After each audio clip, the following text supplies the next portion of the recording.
Hey guys, and welcome back to the What's the Craic podcast. Today's guest I have known for like 11 years, I think. That's mad. Today's guest is Ethan Ash. Woo! Thank you so much for coming. Thanks for having me, mate. It's so weird to me, like. I know. Because like you were one of the first people I ever did a co-write with. Yeah. You knew me in sheer mental illness and stubborn.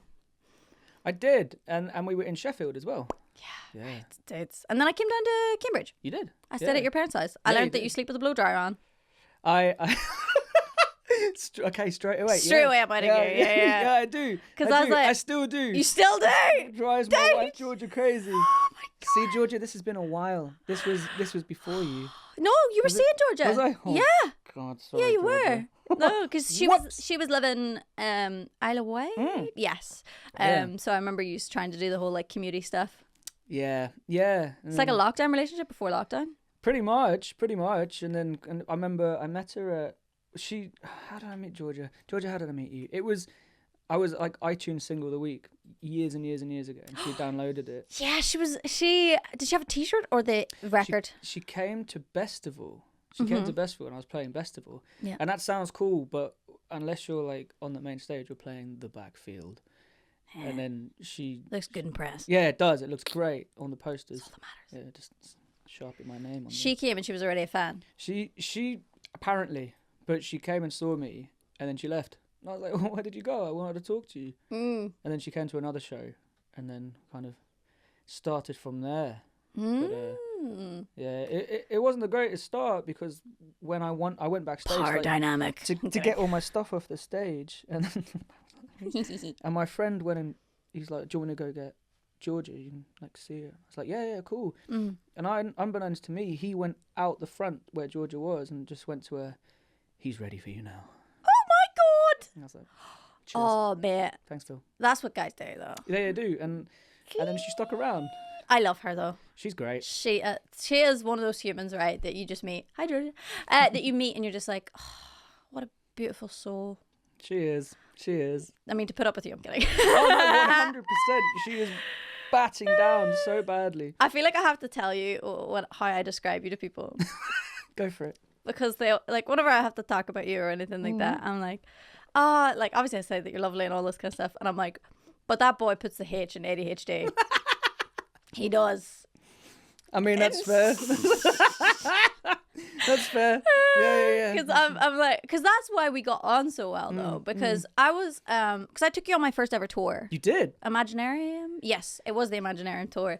I took you as my support act because we got on really well, just writing together. And at that point, like, I didn't accept a buy on. I think there was people trying to buy on and stuff, and I was like, I don't care. There was. We did have we had the other sport act. Yes, we did. God almighty Christ, that was so long ago. Yeah. So you came on tour with me, and you came on our van.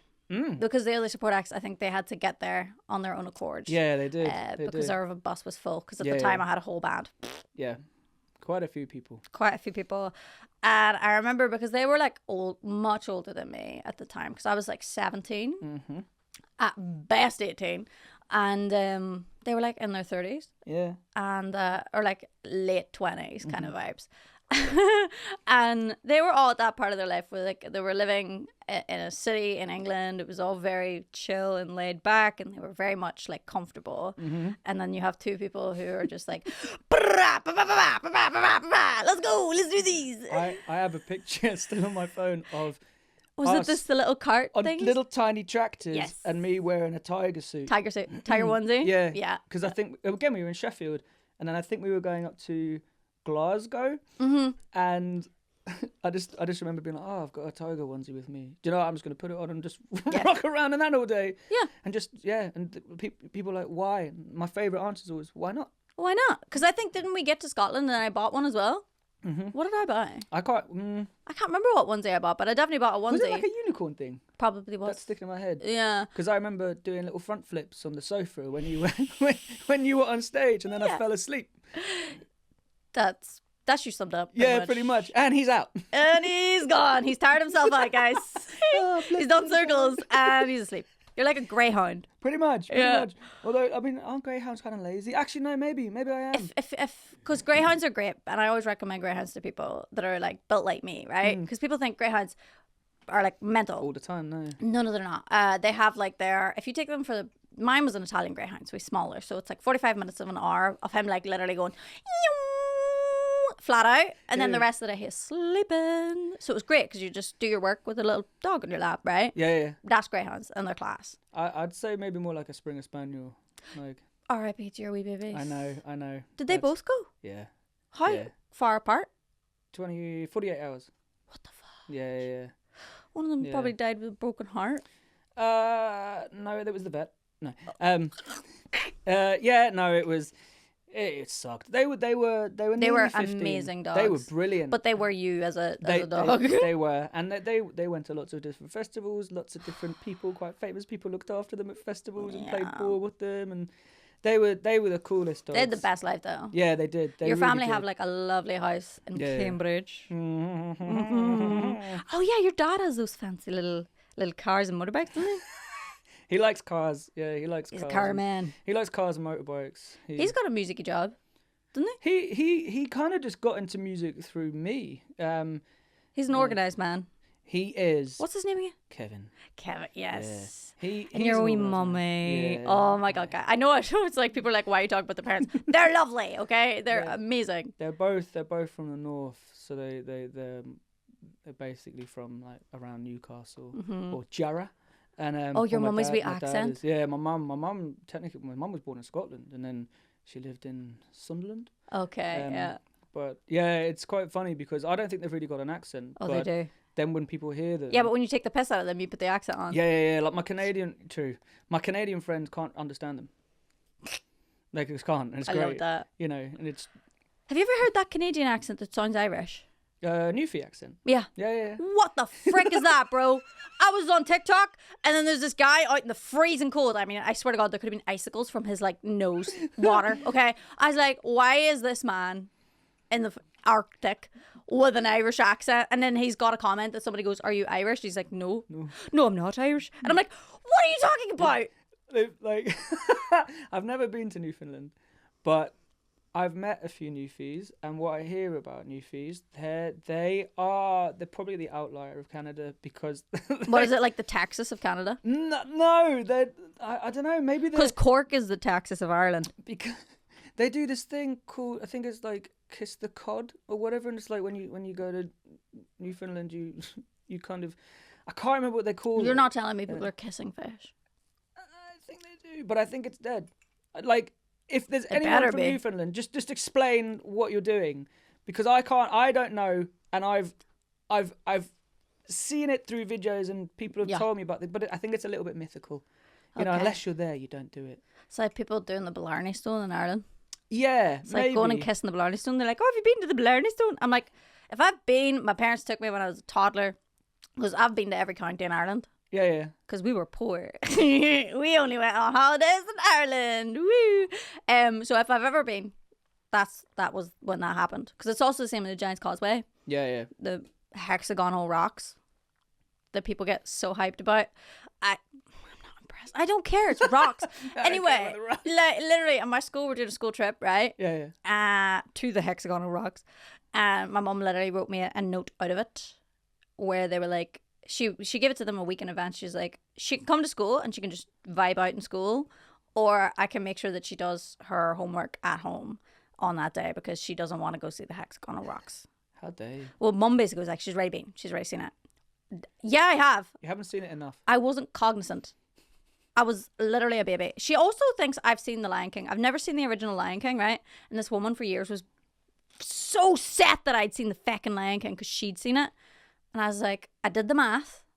And I was like, Patricia, you were up the duff with me when you went to see. So I was there, but I didn't watch the movie. See, the way my brain went is that you went to see the hexagonal rocks, Uh-huh. and there was a lion, Mm-hmm. and he happened to be the king of lions. Mm-hmm. And then I'm kind of like, no, that's not what you mean. You mean the movie? The Lion King, the movie. Sorry, yeah, I should have been more specific. It's fine. It's fine. It's the grey areas. So I'm going to bring this up. Yes. You do have ADHD. I do. I do. I don't know what HD is, but I got 80 of them, bitches. Yeah, no, I do. I do. You were early diagnosed, though. I was kind of late diagnosed, but... What is late to you? Like, because I mean... 17. Babes, I was 27. Yeah. So, I mean, I went through my But that's still unfair, though, because, like... Although, boy, you're racking up fucking degrees like Pokemon, okay? Like, you're gotta catch 'em all. You're just, like, studying for shits and gigs, bro, at this point. I've got 3 now. Come on, tell us what you got. And I've got... See, I collect mental diagnoses, whereas you're out here just collecting degrees. I'm like, I don't want any more. You say this.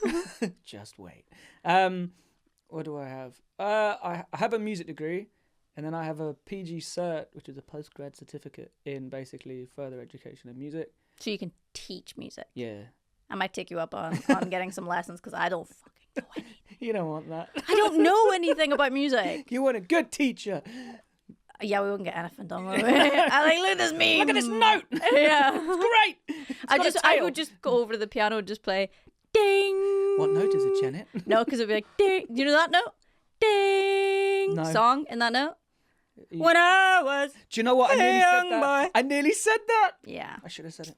Also, we were talking off camera at the start about how Perfect pitch. perfect pitch, how apparently I have it, but didn't have the resources as a child to like actually apply the perfect pitch. So like I was never developed. Dude, do you know I was 15 when I worked out that the piano went like D, E, F, G, like it went in order. It does? It does. I was much older. Dude, I didn't know that. My mum, God fucking bless her, she's literally tone deaf. I'm not saying that as like a joke, like people go, oh, they're tone deaf. No. My mum, I don't think can tell the difference between which note's higher and which isn't. Bless her. I know. So she could read music though. They were forced to in school. I don't know. So anyway, she was trying to explain to me, like, every good boy deserves fruit. Yep. FACE. And it never went through my fat skull. Bro, I got kicked out. Do you know why I quit the violin? This is the saddest, most ridiculous story. I quit the violin. I feel like you should be playing the violin as you told us. Well, world's smallest one. I played the wrist violin for years. It's fine. Like, I'm over it. I will play it. You tell me the story. So, basically, I got accepted to be one of the people in my school to learn the violin, right? So I passed that test and all this kind of stuff. And I played fiddle outside of school, right? So I was a fiddle player, and then that made sense that I would go forward and do the classical violin, right? Problem was I grew up in a Cayley band, so we learned everything by ear. The most you get is you write the wee letters down. So especially with a whistle, right? You basically, G means normal below G. So like you write like a lowercase g, and then you write a higher case G if it's you blowing harder to get to the other octave. Oh, my violin's confused now. So it's like, you know, the same note but like the octave higher, because that's how the tongue muscle works. You blow harder, you get the higher notes, but the same notes. Anyway, that was the degree of my musical education, right? Yeah. So I want to get that skill back, being able to play by ear, because I was really good at it. I could learn a song like that. Yeah. And not useless. It takes me like a week to learn a song. So I went and I learnt the violin. All good, all gravy, right? But the issue was they used to play the song before on the tape. They would play the song on the tape, and then they'd give you the sheet music. You fucked up, bro. Because then I was looking at the sheet, playing the violin. It was like I couldn't read. My name's Jared, I'm 21, I never learned how to read. So I didn't have a fucking clue what any of those little dots were. And because I was playing it almost perfectly, I'd make an occasional mistake, and then she'd tell me what it was, and then I'd fix it, right? So she never knew that I couldn't read the bloody music. I heard the song. I knew the song. It wasn't very difficult. I was like 9 years old. Like, the songs weren't exactly complicated. And then I did that for 4 years. And then 4 years? Yeah, like 4 years. Maybe 4 is probably a push. It was about by the 3. seat of your pants? Yeah. No one asked me any questions. Okay, no one asked me any questions. Also, my school principal hated me, right, by the way, because I joined that school. I moved schools and I joined that school, and I went straight in, and I was like sporty. I was like kicking ass. I was always playing football. I was doing all this kind of stuff. And then I made friends and I didn't have to play sport. So I stopped playing the sport. And then from that moment on, I hated my life. Okay. And he loved my brother, because my brother was like Mr. Shy Guy. was so good at sport. My brother was sick at sport. So that was his golden child, literally, right? Anyway, so from that moment, my principal fucking hated my life, okay? So anyway, get to the end of this thing. I'm like about to go to secondary school, and then you have to do this exam with like a governmental issued exam for the violin and viola players, right? The people that have been selected, right? There was 4 in every school, right? I was one of the 4. I feel you've repressed this a lot. Dude, I go in and sit down with her. This is about a month before the exam, because I just wanted to make sure you knew all the things. So it wasn't really about playing at that point. Then it was about going over these pages. And she points at something and she goes, "What is that?" And I go, "Oh, that's a treble clef." And she's like, "Okay, good. What's that?" "I don't know." She's like, "That's a quaver." "What note is that?" "I don't know." "What do you mean you don't?" Mrs. Strawberry, I think her name was. She couldn't believe it. She lost her because I think I was one of their like good players. Hang on. So you couldn't read anything. You didn't know what you were doing for 4 years. I just turned up. She played the song. I played it back. She then realised you actually didn't know anything of what you were doing, and you were one of the better ones. Well, because I was able to play the songs well. Do you know how deep into this I was? When we were playing the songs together, me and the other violin players, when they turned the page, I was like, guess we're fucking turning the page. Yeah, that feels like when I did like music in 6th form. Yeah. Because I remember them following it and I was like, I see you turning a page, I'll do that. And they're like, "No, that's a viola player, it's not you, you know. See, I feel that this is the most ADHD conversation because we went from, I can't even remember. I don't know. We went from degrees to teaching. Oh, yeah, because you can teach. To violin playing, to your repressed memories. Anyway, that thing, he blew up. My principal yelled at me so hard. He made me cry. I think I got sent home early because I literally couldn't stop crying. And I quit. I never played the violin again. This is a very sad story now. Yeah, I know. Can you take it up again? Yeah. Where do we want to go from here? So wait, no. You can teach. What other degrees do you have? Oh, yeah. So you've got I've got a music degree. Music degree? I've got my PG cert. Yeah. I've got a degree in psychology. And Yay! I've got a master's degree in applied paediatric neuropsychology. So kids with big old boo-boos on their heads. Pretty much, yeah. Shaking babies. Yeah. I've seen so many videos on shaken baby syndrome, bro. It takes a lot to get shaken baby syndrome. Yeah, and subdural hematoma. Yeah, so that's because there was that phase where I was dating a guy that I took to your wedding who had like a head injury thing, and that was a interesting conversation to watch between the two of you. It was great for me. Yeah, because the minute you were like, I do this thing, I work with kids, basically like head injuries and like memory loss. Yeah. And he'd suffered a lot with memory loss with that, and both of you were like, I was like, oh, we need to go for dinner. What kind of, was it a white matter injury? And that's rotational, blah, blah, blah. I was like, that day was so funny. What type of memory? Yeah. What memories have you lost? I wouldn't know, bro. I lost them. Like. Yeah, that kind of, it really interests me, that kind of stuff. That day was so funny though. You came up to us and you were like, you didn't even say hello to me. You just went like, Jesus, you're a big, beautiful bastard or something like that to the guy. I was literally outside just after I married Georgia. And then, no, right before. Was it before? They hadn't turned up. Yeah, that was it. It was just before. And I was like, what a beautiful man. Yeah, exactly. I'm going to go tell him. Yeah. And then you were like, oh, hi, Janet. And I was like, hey. He's pretty. Dude, that guy was like huge. If you ever wanted to look petite. I mean, I don't have to try, I got my height from my mother. I think I got mental illness from my family, so I mean, you're doing better than me, so. I just wanted to be tall. And the thing is, I got a bad back as well. You do? I was going to bring this up in a bit. I'm pretty sure that when I've had operations on my back, they've made me smaller. That's what you tell them, okay. It's a good thing you're not on dating apps. I'm a nice guy, but I've got a bad back and the doctor made me shrink. But like, you have a bad back, right? So do you I remember you always being on painkillers. Still on painkillers. That's why I find it so funny, because I'm like, your ADHD is so bad, you're beating painkillers, bro. I just all the time. I think I've had them. What are you on? Codeine. Ooh, the good stuff. Codeine. I got codeine when I got my boobs done. Did you? Oh, See, it doesn't do anything. It dude. just it takes the edge off. Yeah, no. When I tried coding for the first time, because like people were like, okay, I'm not even gonna get into sobriety and people being like gatekeepers of sobriety. Yeah, They'd be like, that's a relapse, and I'm like, you want me to raw dog get my tits done, bro? It's like, are you fine now? Yeah, I'm grand. There we go. So when I took the codeine, because like the first day you take the codeine, you get the high dose and they kind of wean you down. Well, I took that. I lay in bed and went, I get why people get addicted to this. I get it. Really? It all makes sense. Oh, that warm, huggy feeling. Oh, I was like, this is the best feeling I've ever had in my life. Like I've taken a lot of stuff in my life, but I was like, oh, it's like a nice warm cuddle. Look at all my problems. They just melted away. It just was amazing. I've never had that. Because you need them. I'm really lucky with that. Yeah. Because it's it's quite well known that that can be the in for a lot of people. Of course. That people getting hooked on it. Yeah, effectively.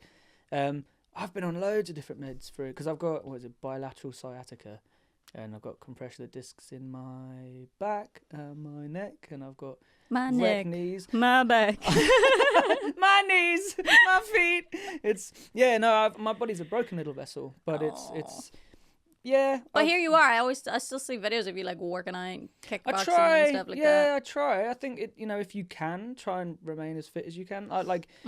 What I do for myself won't necessarily always work for other people. And I've been on neuropathics. I've been on anti-inflammatories. I've had steroid injections, epidurals. I've had part of my disc. Epidural. I've had part of my disc cut off. Had everything. some of my nerve endings burnt. But it's management. It's not necessarily about cure. It's better than it was, but it's about managing it.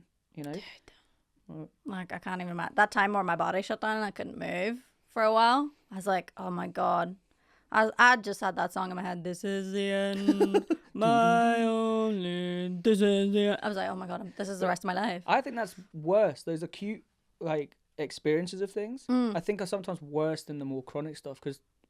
They thought it was going to be chronic, and then you have to learn to manage it. With acute, if I bust my leg, I'm kind of like, ow, I don't want to move. But then actually, if my leg's permanently like that, I'm like, well, I'm gonna have to try and manage it. You learn to cope. No, my mum has like chronic pain in her knee and stuff like that. Yeah. But I'm always trying to be like, you should also go to therapy because it might be chronic pain because of you like holding things in. Have you tried yoga? Oh, dude. So I get that all the time with my mental health stuff. Have you tried like not being mentally ill? And I'm like, don't worry about it.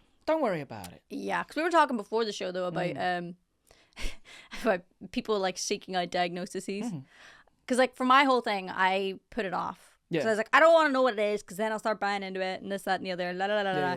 And then I got to like a breaking point where like I kicked everybody out of my life, and I was like, okay, I need to get a diagnosis because raw dogging this is not working out for me. I need to know why. It was at that point where it was like, it's almost if you had like a physical ailment, I would have got it seen too, right? Yeah, where it's absolutely. like, oh, I'm being sick every day, I should go see a doctor. Not being like, no, because then they'll tell me I have something. It's clearly, bitch, you have something. Yeah. And I think it's about time you find out what it is. Yeah. So I was lucky in the sense that I got my prognosis and then got a treatment plan and I've been following it and getting better and doing all the things and everything's great. I know that's not the case for everybody. I know that some people kind of seek out diagnoses and then buy into it. That was my fear because that's what I was being told my whole life is that people go seek these things, they buy into it and they get worse. Can do. And I had a therapist, right? I was shown all the signs of BPD, all of the signs of BPD, and this bro was like, I said to him, I was like, I think I'm gonna go and maybe potentially look at getting a diagnosis, and he goes, basically just said, I don't really believe in diagnoses. Yeah. I think they make people more mentally ill and this, that, and the other. And then, like, joke's on him, I went and I got my diagnosis. And then my life has gotten infinitely better. I think that's where, for me... Because you're a professional. He's a professional. If it helps to make sense of what someone's experiencing and the symptoms of the stress that goes with that, fine. Yeah. But you see the flip side. Yeah. It's difficult. I think you have to be careful because you obviously can't just be like, yeah, fucking mental health people, blah, blah, blah, blah. Because we were having a conversation earlier about having people coming in. So BPD is one of those ones where if it's on your notes, you're screwed. Because like, I'm kind of on that thing of like, I know when I'm at my like crisis point. Like I know if I was literally going to off myself, I would know that because like I've a lot of self-awareness. I would know that the control's gone and I actually need to be babysat. Okay. But there's a lot of people that, especially if you're undiagnosed or even if you are diagnosed BPD, like everything's real to you. Like, so if you genuinely believe that this is the end of your life and you have to take your life and you're in an absolute unfit state, right?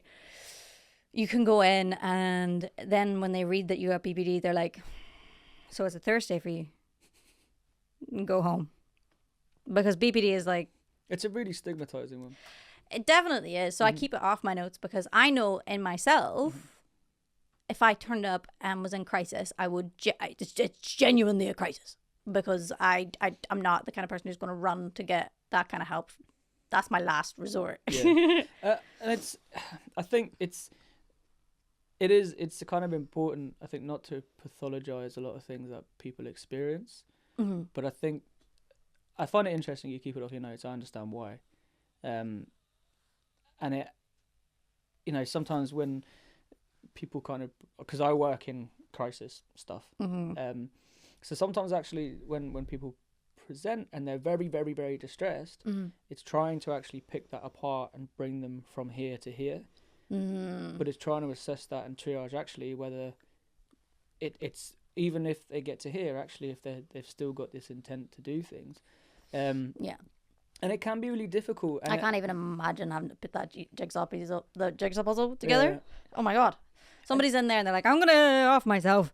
And you have to be like, I don't know. Do we put you in the thing? Do we not put you in the thing? What do we do? How do we sort this out? Yeah. And then I was saying to you as well, I was like, I bet you get people, BPD people. I'm not trying to shade fellow BPDers. I am one of you. Where they come in and they're like, because people with BPD can be quite mean. That's the reputation, guys. And being like, I'm gonna off myself, and then you being like, all right, let's talk about it. And they're like, no, I'm gonna go off myself, and then I'm gonna blame you for it. I think, and it's your fault. I think sometimes it can be really difficult because I think sometimes that comes from a lot of the time. I think mental health services can traumatize people or re-traumatize people. So effectively, if you're, people that reach out for help and then they feel that maybe they're not validated in what they're experiencing or they're distressed, as you say, you keep it off your notes. So if someone's like, oh, well, you got, BPD or whatever, and this is fairly typical. Actually, that's really probably going to distress people even further because they feel that they're not feeling heard, they're not having their needs met. And, it's if I'm working over the phone or if I'm working face to face, over the phone sometimes can be more difficult, but it's actually trying to offer that time to allow someone to get through that kind of that crisis. Talk and them then, down. And then kind of. But also, like, if I had a crisis, right, and I did go to A&E and they did put me in an institution, right, they put me in the fucking primary, right. I was lucky enough that when I went to get help, I went to like a rehab that also dealt with the other things that I have, right. That was great. If you tomorrow put me on a ward, a psych ward, I would be so traumatized because I know people that have been to psychiatric wards and like I'm talking people like going out of their room having like sliced and diced into themselves and like running down the corridor, like people, because obviously if you're put in a psych ward, you're at the peak, you're the creme de la creme of breaking point there with your mental illnesses, right? So if you put me in that environment where you're just surrounded by people at their worst, essentially, like it would be scary, it'd be hard. So obviously they want to avoid putting people in those situations. Oh, absolutely. Where it's like, we don't want to put you in an environment around that. So like, let's see how we can avoid putting like locking you away. Because there's not like this is the crisis ward, this is the middle ward, this is they got the one issue ward, like all of the mental illnesses are kind of put in one place. So it can be just a lot. It's wards. I don't work on wards, but I think there's sometimes a misunderstanding of when people say, a lot of people said to me they want to be sectioned, or people call it, some people detained or committed, I think in some kind of other countries they call it. In America it's like 5150. I don't know. Yeah, I don't know. And it's it's really, they call it the most in the UK, and like the most restrictive form of practice, because actually you are depriving someone effectively of their rights, because you've got, if you're and it's not an easy process, and it's not a process that's taken lightly. No. And it's I wouldn't want it, and it's for me, when people say that, it's trying to actually, for example, if I have people when they're having really, really kind of heightened states of anxiety or kind of really acute experiences of it, it's really difficult when you're in your head and it's kind of working against you. But actually being able to say, okay, look, I understand that's what you want, but that's not going to happen, and it's probably not unfair. It's not fair on you, as you say, because they're not sometimes the best places.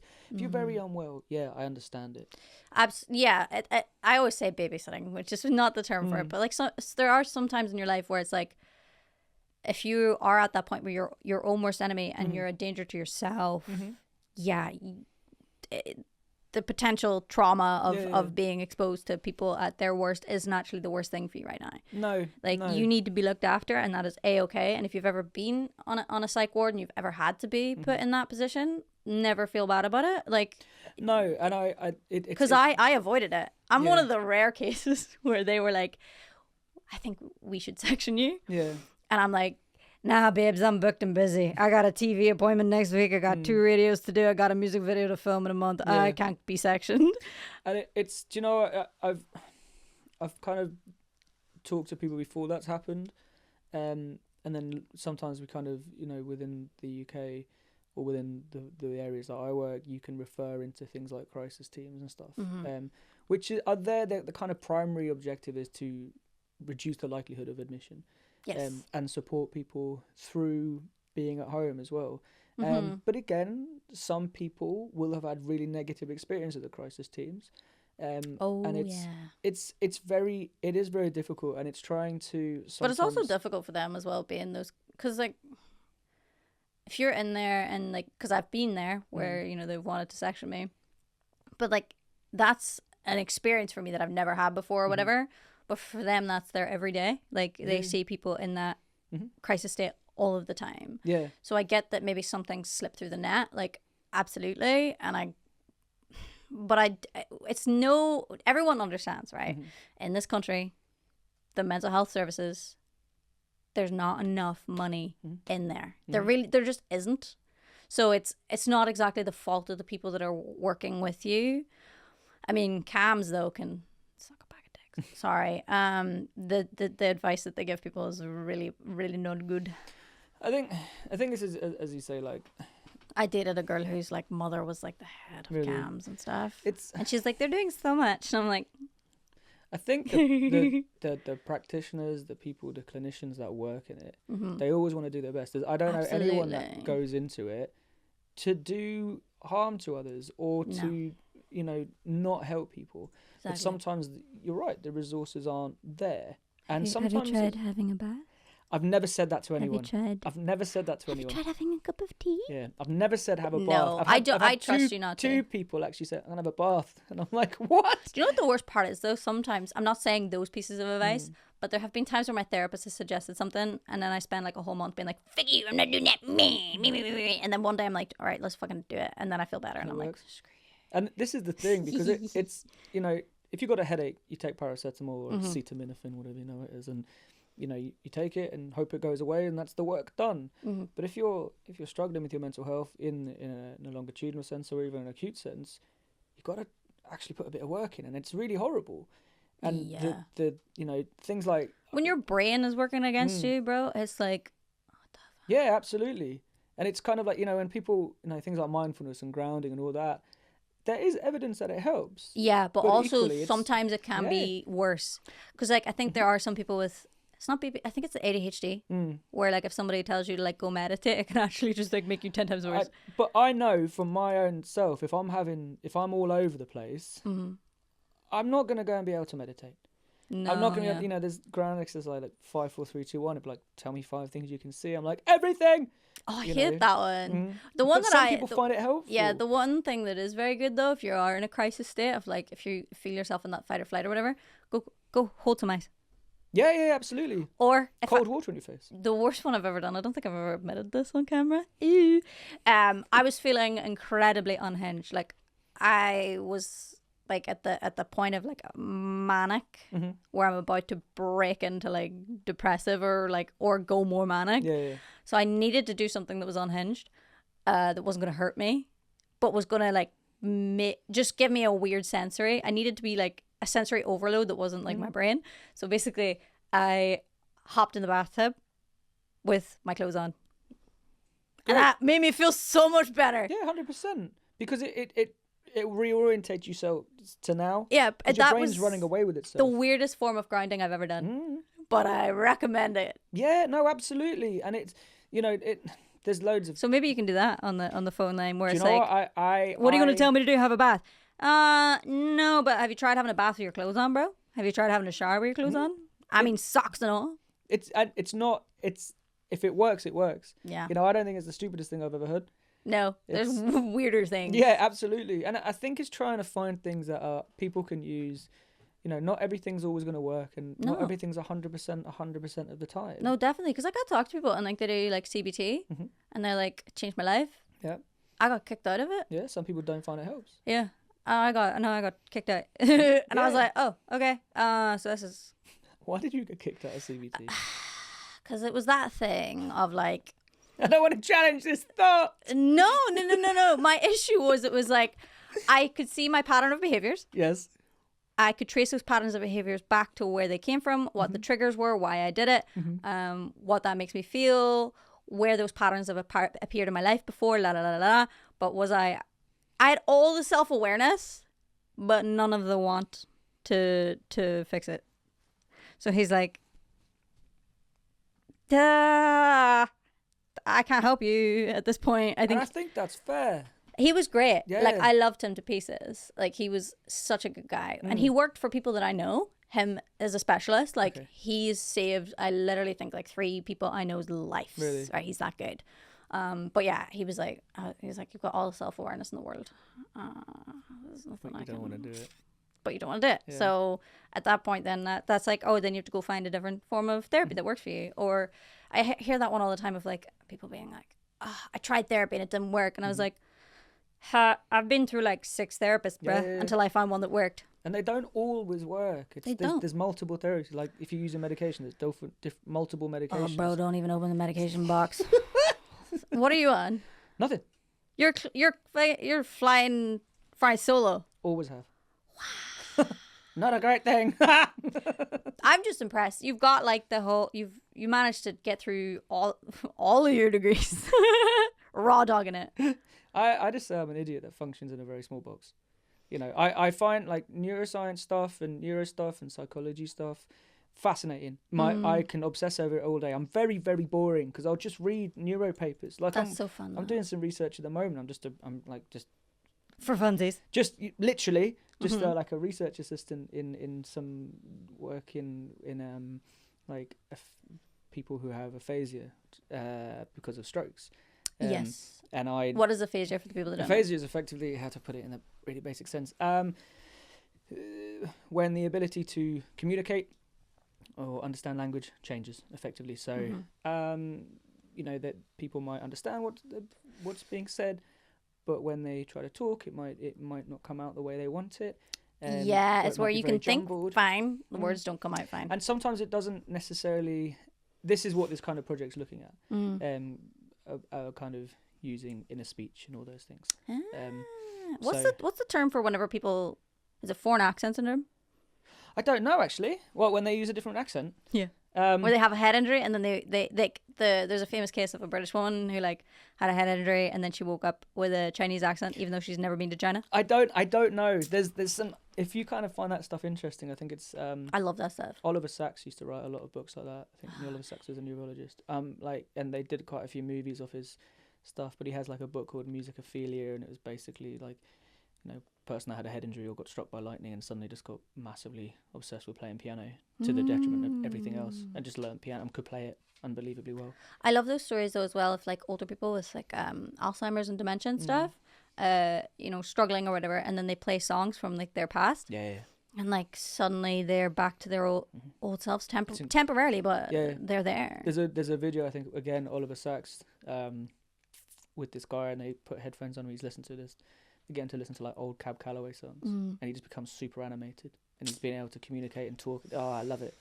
I love that stuff. Yeah, it's fantastic. It's, you know, I love all that neuro stuff, and I can understand it to a certain degree, but outside of that kind of thing and music, and you know the neuro things, I'm quite chaotic. You know, but you're very chill today. I'm trying, because there's a camera, and then I know I'll get it in the neck from probably Georgia or my dad, because I was running around and trying not to rock back and forward in this chair. You did like a marathon this morning just so you could be prepared. Like this chair, I'm like, stop. This is why I'm not moving. I was like, don't move in this chair. And suddenly it starts to do this. I'm like, oh, this is fun. This is fun. I'm having a good time. I'm going to keep rocking in this chair. Wow. There's like, oh, there's a tambourine. Look at me. Oh, fine. And I'm like, no, stimulus. Stop it. Right.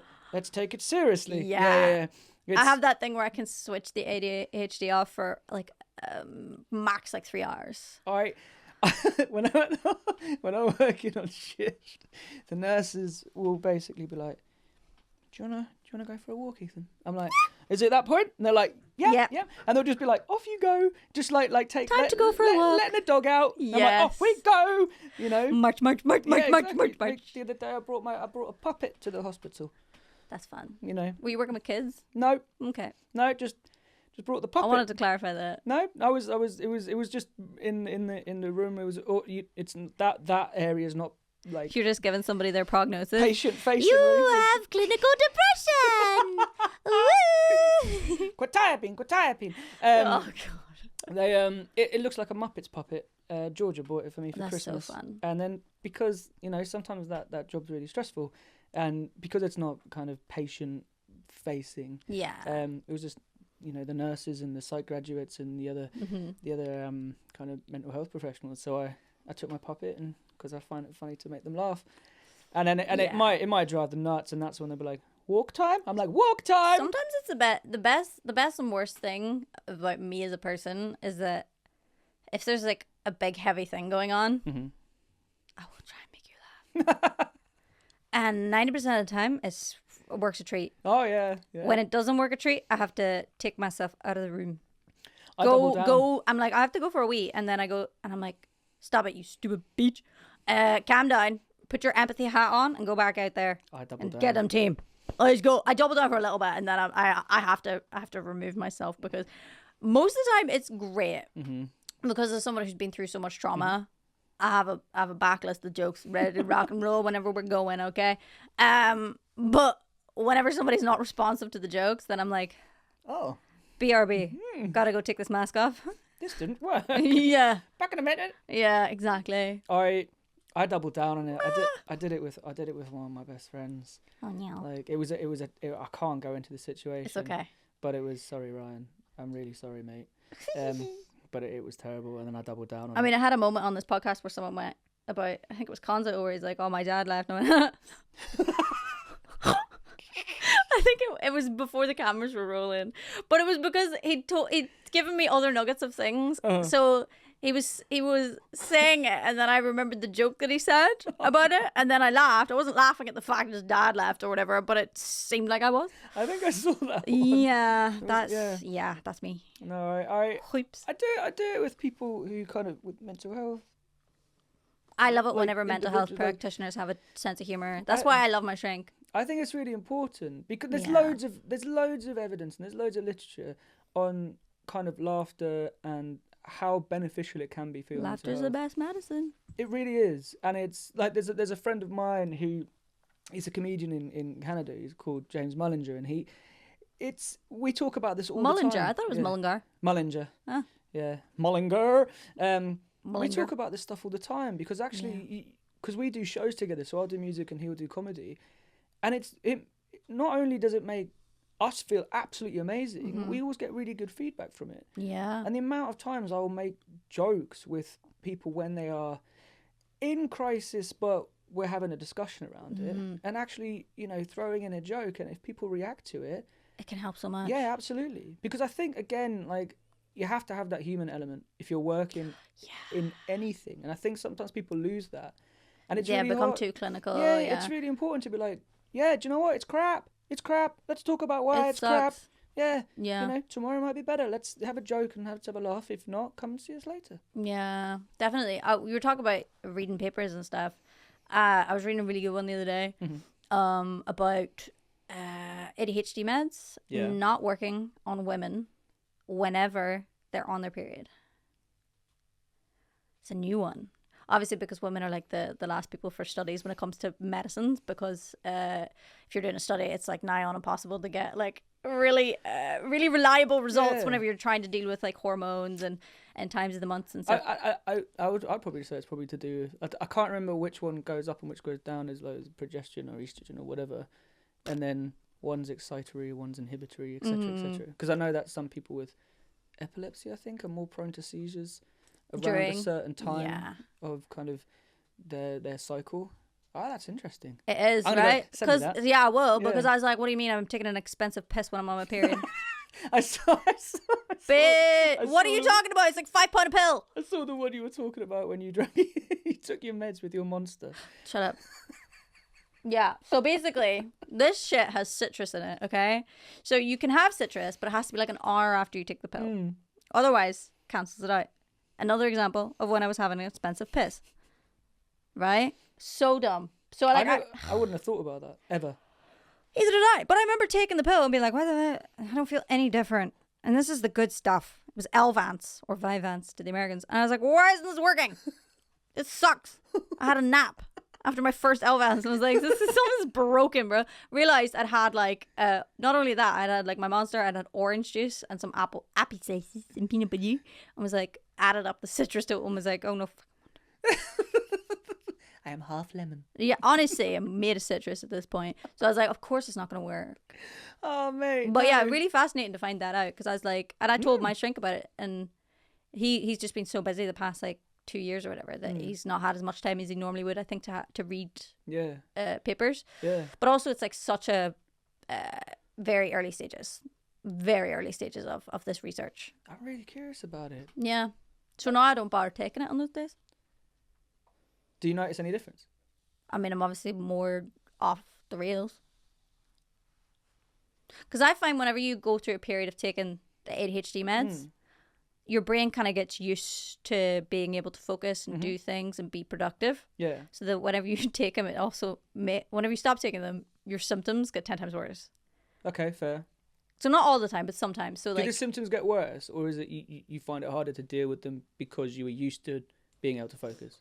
Yeah, I think it's like I forget that I have to try to focus when I don't take them, because I'm used to, having that bit kind of taken care of. Yeah, absolutely. So that whenever I don't take them and I kind of forget that I didn't take them and I need to focus. Yeah.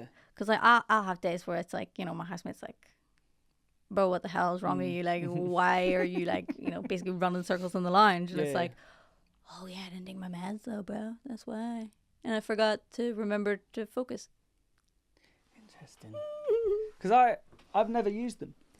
Dude. And then I remember when I was doing my masters, it was something I was generally considering, but then I realised by the time I was able to see someone start taking them, allow them kind of to titrate or whatever, and then be like, oh, I pretty much finished it. I just kind of went through it. But I don't know. I'm not for or against meds. I find whatever helps. No, yeah, I wanted to try them just to see. And the first one I ever got put on was Elvance straight away. And it worked. So I was skeptic at the start, right? Because you start at such a low dose and you build the way up, right? Yeah. I was skeptic until I tried a different one, which was Concerta XL. Yeah. So it like wears off, right? Tapers down. Holy shit balls. I took the thing. I wasn't, because it was such a low dose, I didn't really notice the benefits of like focusing or anything. Because it was so low, it was below the efficacy, whatever. Yeah. But what I did notice was when it wore off at about 6 o'clock at night, that I was like, pew, pew, pew, pew, pew. I was like going up and down my stairs, because I do that thing where it's like, oh, I need to go downstairs to get that thing to do the thing up here. I go downstairs and I get distracted. I'm reading the dishwasher, and then when I'm reading the dishwasher, I'm like, oh shit, I need to go do that thing. And then I go upstairs and go, oh that's why I went down in the first bit. Boop, boop, boop, boop, boop, boop, boop. That for like the month I was on them, I was like, So then I went back to Elvis. Because I thought, okay, cool. This actually does work. Okay. So spenny though. Really? So spenny. See, part of me sometimes goes, I would rather it just used for, like, if I was writing or working or doing research stuff, to be able to focus on that, because it is. That's like, the only times I use it, really. Really? Like if I'm like not doing anything at the weekend, I'm not taking the pills. Go away. Okay, fair. I wanna not do that. Because I've always said to Georgia, like, I think there's a lot of misunderstanding around what ADHD is and how it presents and how it occurs in childhood and how it occurs in adulthood and that kind of lifespan stuff. Mm-hmm. And then also how it presents in male and females, women, and And it's, you know, I find it. Sometimes it's great, sometimes it's fine, but a lot of the time it can be. I said to Georgia, like, it can be torturous because your brain never ever switches off. I find mine never stops. Yeah. And you're just sitting there like, oh, I need to do this, and I'm always working to the detriment of my health. And I'm like, why can't I take a day off? And then you have a day off, and you're like sitting there like, oh, I don't like it. Yeah, can't stop. Because at least when you're busy, because I love being busy. Yeah. Because like my brain's got a purpose to be doing the thinky thoughts. Yeah. Whereas like if I've got a day off, I'm like, I find out actually if I've gone through a period of like being really, really busy and then I get my one day off, I'm depressed because I'm like, all these thoughts and nothing to do. Yep. And then there's like 10 thoughts in my head going, you suck, you're being lazy, why aren't you doing this, why aren't you doing that, why aren't you being social? And I'm like, dear Jesus. Yeah. But I laugh at my brain now because I'm like, you were so busy, and now that we're giving you a day off, you want to convince me that we're depressed. You want to tell me I'm sad. Yeah. Shut the, like when I came back from Australia, my brain was like, we're sad. I was like, shut the fuck, shut up. Yeah. You're not sad. You just haven't stopped all month. You've had 2 days off. I mean, that Australia trip as well, man. That was pretty nuts. Pretty bloody bunkers. Yeah, I know. How was Russell? Lovely. Yeah. Scary, but lovely. Not scary like to his fault, if that makes sense. Is it I keep having to explain to people that it's like, no. When you meet somebody so naturally commanding of a space. Really? Yeah, like, and naturally so confident and self-assured. I am Marcus Aurelius. He's just a rock, dude. Really? He just can command a room naturally, right? That it's intimidating as someone, you know, who has a lot of insecurities and all this kind of stuff. And I'm a firm believer in that thing of like the things you don't like about people is because they're holding a mirror up to you, and the things you don't like about yourself. Ooh. Yeah, firmly believe that, because I find it a lot because I used to be really petrified of women. I am. They're pretty scary, like dating them especially, terrifying. But I'd be like, oh, I don't like that she does this, that, and the other. And then I have to go, hey, Janet, do you ever do those things? Or are you insecure that you do those things? Or have you been accused in the past of doing those things? And I'm like, shut up. Oh, you have done therapy, haven't you? I know. So much. I'm like, oh, I don't reflect that much. I can't. I want to be a hypocrite. There are days, though, where I'm like, I don't want to be this self-aware. I'm bored. I'm tired. I'm tired of constantly evaluating my actions, my thoughts, my reactions. I'm fucking tired. I get that. I just wonder if maybe I was going to say maybe it's an ADHD thing, because I try to understand the things I'm doing. But then actually I think probably most people do it, but maybe not to the extent that you try and overanalyze stuff. Yeah, no, I talk to people. I talk to seeing regular people. Whenever I tell them my thought processes and all this kind of stuff, they're like, that sounds exhausting. And I'm like, okay, fair. Yeah. Yeah. And I'm like, do not do this. And they're like, no. I'm like, so you don't run the play-by-play of your day when you get into bed and then beat yourself up with a shame stick because you did X, Y, or Z. And they're like, sometimes a little bit. Like if I put my foot in my mouth, I'm like, I forgive myself. How? No, I'm like, what are you doing? So like there are days where I'm like, I just want to be simple. I just want to be big old dumbski. Like, I've always thought you're simple. I'm pretty simple. Yeah, you literally just called me dumb. I know. Yeah, but I admit to it. I am dumb. Like, I always find it really funny when people perceive me as intellectual. And anytime they do think I'm intelligent, I'm like, I left school at 16. So you're using silly. academic achievements as the bar of intelligence. Yeah, I think people perceive me sometimes as intelligent because my brain withholds no important information just random facts. Just all around. Like yesterday, I was doing a TV performance, right? And I overheard the two makeup girls talking. And she's like, oh, why? I've had so many coffees and I feel even more exhausted. And I was like, well, actually, what you've got going on now is dehydration. So caffeine's actually going to do the exact opposite. What you need to do is think of it more. If you have a cup of coffee, you need to have 2 glasses of water to make the caffeine actually work. Blah, blah. And blew their brain nuggets. They were like, whoa, I never knew this. Blah, blah, blah. And I was like, that's it. That's all I got. Is just random facts. But when I got my boobs done, I always made that joke of like, just big booby, no big thoughts. To be honest, I've done that kind of thing as well. I did it in the gym and it was super awkward. What did you do? There was these guys. I can't remember it fully, but it was like gym lads. Yeah. And they're, I'm working out in like a Cookie Monster t-shirt. Of course. And Elmo socks. Mm-hmm. Gotta do it. Do you ever see those socks that have the little chicken legs? Yes. I loved them. I might get some now.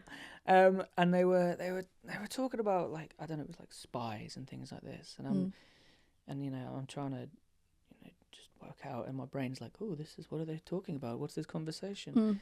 And then they talked about spies and they talked about different things like this. And I turned around and were like, well, did you know that beluga whales had sometimes been used, blah, blah, blah, in this place in the Arctic to do with this type of spies? And they all just looked at me and I was like...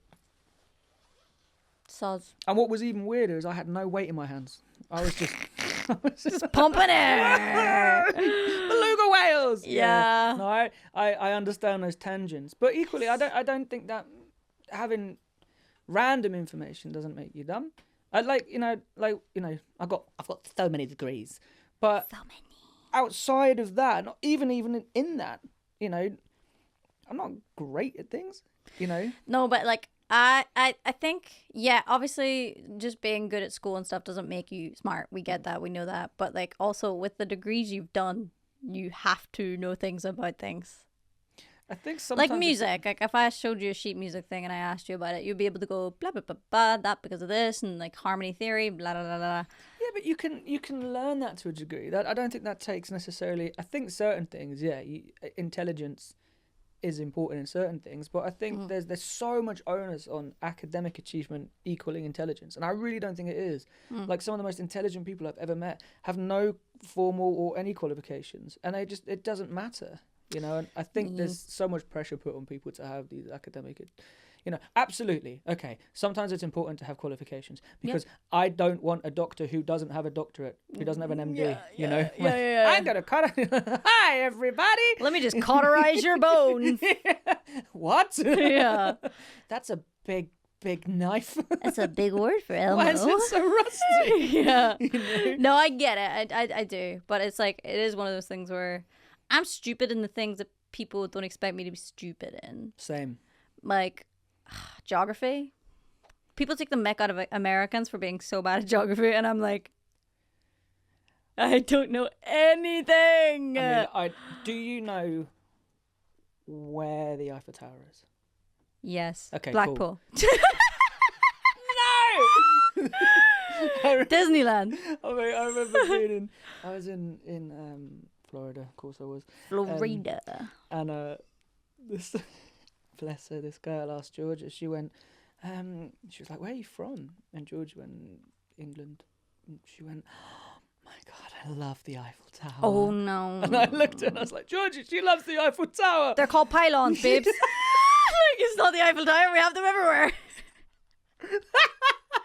And it was just like, and I just thought, oh, bless her, But again, like a lot of the time, a lot of people haven't kind of traveled. Like I think we're kind of lucky where we are. We can travel a lot. Or we're exposed to loads of countries. Like everybody has a passport because America is one of those countries as well that people take the mick out of them for not having a passport and stuff. But it's like you get all the climates there. Yeah, you don't need to leave. Like even in California, you can be in Cali, la da da da, take an hour drive, and then you're up in the snow. Yep. Like what the frick? And then you do an hour drive the other way and you're in the desert. Yeah, exactly. Like, yeah, there's no real, why would they bought the flights are so long and they're so expensive? Because I always find that there's like people are being somewhat classist when they take the mick out of those people. Whenever they're like, "Oh, you don't have a passport, you've never been to blah, blah, blah, you're not cultured," and it's like some people don't have the money to do that. Fair. You know, especially Absolutely with how their jobs are paid. Like, yeah. paid time off. What is that? You know, sick pay. I wish I knew. You know, dude, because you're one of these people as well that I think it's so fascinating. Like, I love what you did during COVID, right, where you helped the NHS. Yeah.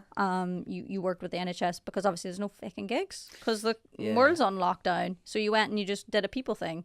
So I'm envious of that because I have no backup plan. I mean, yeah, I found that a lot of people found COVID hard. You know, some people that I came across didn't. It didn't really change. They thrived. Yeah, it didn't change a lot in their life.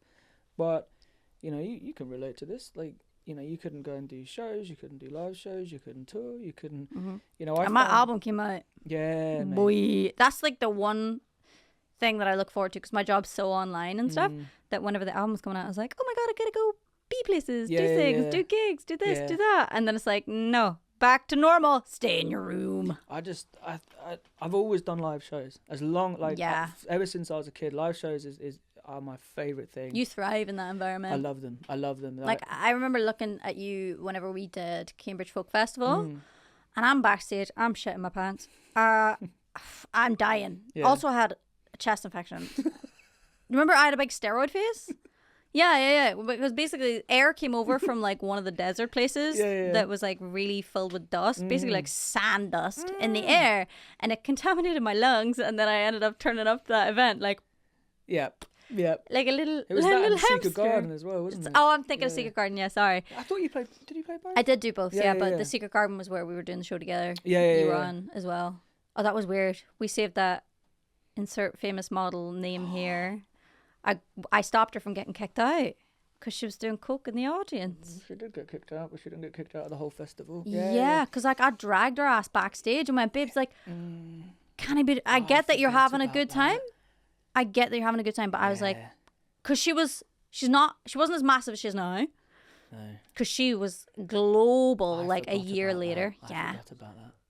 Yeah, Rick's like showing me the sign of like, is it this girl? And I'm like, yeah, because I forgot about that. Yeah, I took her backstage because I could see the bouncer eyeing her, and I was like, "Hi, la la la la la, come backstage." And then I whispered in her ear, I was like, "I just seen what you did. That bouncer over there seen what you just did. He's circling the perimeter. He's gonna get you kicked out of this festival if you don't come backstage." So then she came backstage, and I think I politely explained to the bouncer, "Hey, she's this person, la-di-da-di-da." And then we came to the agreement that she wasn't going to get kicked out of the festival, but she was going to get kicked out of that stage. Leave that venue. Leave that stage, yeah. Go to a different stage. Don't be a silly goose. I forgot about that. Yeah, and then I got kicked out like an hour later. Did you? Yeah, because I was underage. They're like, "Girl, you're 17. This isn't an over 18s festival." And I was like, "So I'm allowed to play, but I can't play." Okay. No fun. Not allowed. I think I snuck a beer though. Probably. There was quite a few around. Yeah, there was loads around, and then I just snuck because I had the turtle cup. So we were pouring beers into my turtle cup. Did you have the backpack as well? Yeah. Yeah. I forgot about We were pouring beers in the turtle cup. Yeah. And then there's that. I'm not going to say too much. I was just going to out somebody, but I was doing that. Haha. Happy goofy fun times. God, yeah. No, I forgot about that. Because I got escorted out. I got put in the little golf cart. My badge taken off, and they're like, "Thank you so much for playing." Now get the fuck out. Yeah, I didn't know this. I don't remember this. Yeah, because I was 17. They're like, "Go away, child." It's a very druggy festival. It is a very I still love that festival. I haven't been to it in ages because it stopped and then it started again. But like, put in a good word for us, will you? I'd ended up because I never have the time to go because usually in the summer you're in other places. Canada. I'm Canadian. Yeah, I'm so jealous that I always see you just like posting your stuff that you're going out there to play gigs, and I'm like, screw you, bro. You'd love it. You'd love it. I would. You'd love it. I'm probably gonna regret saying this, but I remember I did a house show. They did these house shows. Yeah, that's right. I told you about this. Yeah, you stay with like fans and stuff. It's how can I say this? Because she hates me talking about her. a follower. They supported my music, and then basically they've now just become my family. And she's like my surrogate aunt, and I hate that. I'm sorry. I love that though. Nah, love her to bits. That's cool. Yeah, she's very patient, and I'll if I ever become a qualified psychologist, I probably won't give her therapy. I'll just have to pay for hers for having to spend time with me. You're not that bad though. Come on. I'm not that bad. You're a good guy. I hope so. You are. So. I just know I invade her house for multiple months of But she wouldn't let you if she didn't enjoy it. I think she just worried I'll turn up, so she would rather know that's happening. Yeah, she's like, just get out of my house. You know? Give me the warning. She says that to me every day, and I'm always like, you're so funny. Yeah. And she's just sitting there. She just packed my bags for me. She's cute. she keeps me organized. She would. It's she's brilliant. But I remember doing. You do so much out there. I do. I love that for you. If anybody was like, right, you have to be famous. What kind of fame do you want? I'd be like, I would love to blow up in like any country but the country like I want to live in. Because imagine the ability, right, to go out there, Billy Big Balls it, everybody like going to your gigs, buying your music, la da da da da, and then flying home, and then everybody being like, right. It's funny because like it goes all right, and it's mostly on the East Coast in this tiny little part, but I'd love to go further across Canada, but people are so supportive. They're unbelievably They still buy supportive. music. Yeah. I print CDs and people buy CDs and. Dude, yeah, I seen you printed T-shirts. the new EP. Yeah. I wrote it in COVID. Nice. And then it's quite a morbid looking cover. It's got a skeleton on a bench with a guitar. Yeah. It's called Written in Limbo. I was like, it's metaphorical. You should have called it Ritalin. Ritalin Limbo. You can have that. I'm gonna take it. Yeah. The next one. Limbo. Yeah, where you actually go and you take Ritalin and you make an album with the hyper focus of meds. Just. Hello, I'm Ethan. Doesn't make you like that though. I thought that's what it would make me that's like. what I think my stereotype or my misconception around it because is. You're old enough now. I would never really want to give a child medication for ADHD. I would really try every single therapeutic approach that I possibly could, unless it was getting to the point where they really couldn't cope, because at that point they're traumatizing themselves. They're giving themselves trauma from trying to live in a world that's not built for neurodivergence, right? So at that point I would try every other approach. I think a lot of the time with kids, it's a kid's job description to be hyper, to be all over the place. And I think, again, it comes down to not pathologizing certain things. Yeah. There's been a couple of kids that I've seen, and they ended up... They hold mirrors up to you, bro? Yeah. Just zooming around. Kids got the zoomies, bro. Oh, mate, I had the amount of accidents I had as a kid. Social services turned up at my parents' house. Like, honest to God. Because I broke so many things. Oh, dude. Is that a symptom of ADHD? Cause like accident, probably just impulsivity and just lack of foresight. I have a double whammy with that bad boy. BPD and ADHD. You've got all the letters. Impulsivity. You can make a word. No, dude. Since I'm not straight, as well, I'm on that alphabet mafia, right? I'm on the queer alphabet mafia, and then the mentally ill alphabet mafia. You have all the letters. I have all of the shit. You have all the letters. LGBTQIA. Apart from, I know there's vowels. There's more vowels. I was like, there's no O. Like, No, I don't think so. I'm sure we could. I'm sure there's something I've had in the past that's got an O in there. OCD. Orthorexia probably at one point when I got obsessed with like the veganism and the running. Maybe it's just full ADHD. Gotta catch 'em. Diagnoses, trophies. Yeah, honestly, I don't even. The thing was, did I want to be somebody who had a diagnosis? Yeah. No. I tried so hard. That's why I waited till I was like 26 before I found it out. Yeah. I didn't want the letters. Now you've got all of them. All of the diagnoses. Yeah. Can I have some of yours? No. Would you want? No. You want a breakdown if you're dating someone and they leave? Nah. You see, yeah. See? Nah, I'm alright. Yeah. Exactly. It's my attachment. Yeah, I love that stuff, like attachment theories and stuff. It's like, that's great. I have BPD though, so that's all out the window. I think it still holds weight. I love it. I remember dating this guy that read a lot about those kinds of things. Like he'd read like every book, and like he was so smart, blah blah blah blah. And literally, you could have heard the sound of my panties hitting the floor whenever he was like, yeah, so my attachment style used to be. And I'm like, woo! You might be securely attached, but I'm insecurely ambivalent. Pow! He spotted from a mile away that at that time I was, avoidant attachment. I mean, that kind of sounds Insecure avoidant, slightly manipulative of him.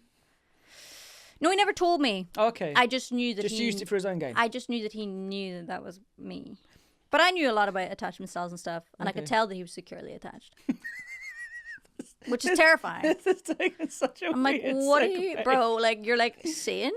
And then also he had autism. And autism people and BPD people, when they date, works like a charm. Because he would tell you straight out how he's feeling.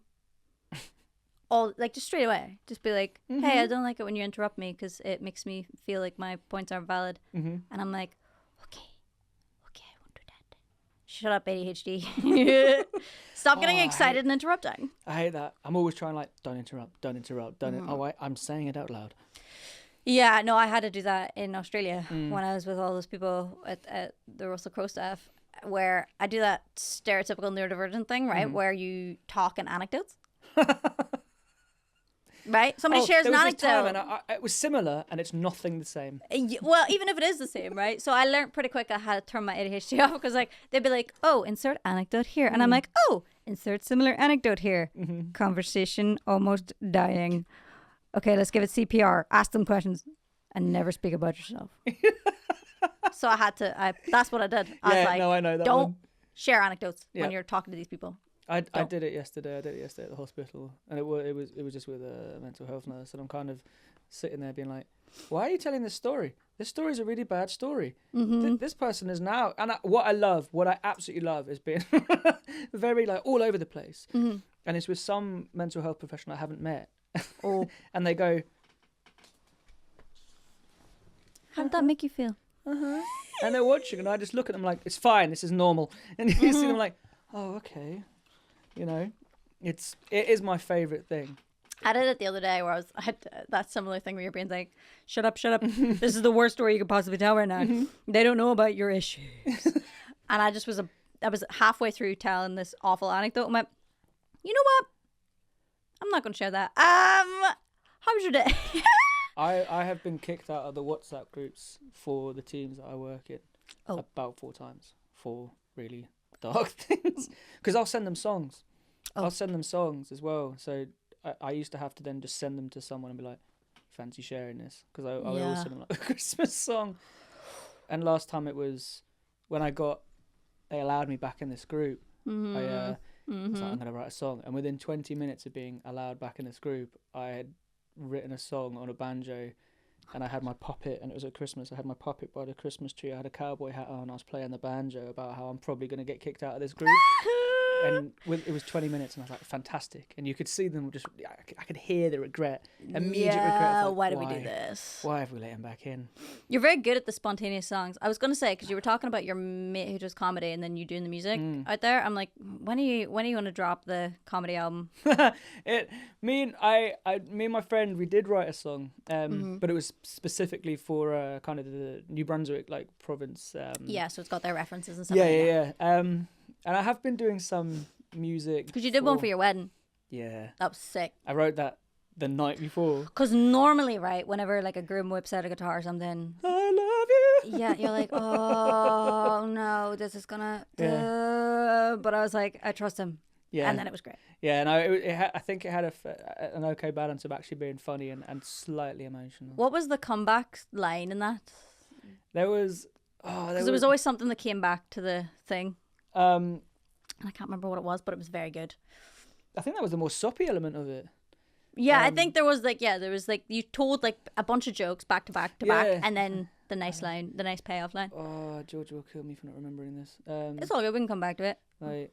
I'll remember it later. Yeah, I know. It's always the kick yourself moment. It's pressure, Georgia. I can't remember it. My brain's shutting down. No, I at some point in my life, I was saying this to manager Rick the other day. I was like, I want to do a comedy thing at some point, like a comedy record or something. I hope you write comedy songs. I love it. I love writing them. Because I have that fun thing where I love taking pops. If it wasn't so cringy to post, I would post them where you change the lyrics to a song to make it like a funny haha. Yeah, yeah, yeah. Like if YouTube 2010 didn't ruin that for everybody, like that'd be great. Yeah, true. All True. those stupid parody accounts Yeah, that yeah. did really bad parodies. No, I love writing. I just love writing songs. Do you know what I mean? Like you'll know this. It's Yeah. Like I got into the swing of it literally as soon as like I got put on the quetiapine and I got put on the ADHD meds. Yeah. Writing has been so much more fun. Really? Oh, it's so good. Like as soon as I got those two things sorted, like Greg will even tell you, my songs went from being awful at the start of the year because I was on a med that like squashed me. Okay. Aripiprazole just killed my feelings, and I tried writing. Awful. They all sucked. They were so bad. Dude, Really? so bad. Because it was like painting by numbers, but with no feeling. Okay. You know, Obvious basic rhyme. obvious rhymes. Anybody could do it. It was really simple stuff, right?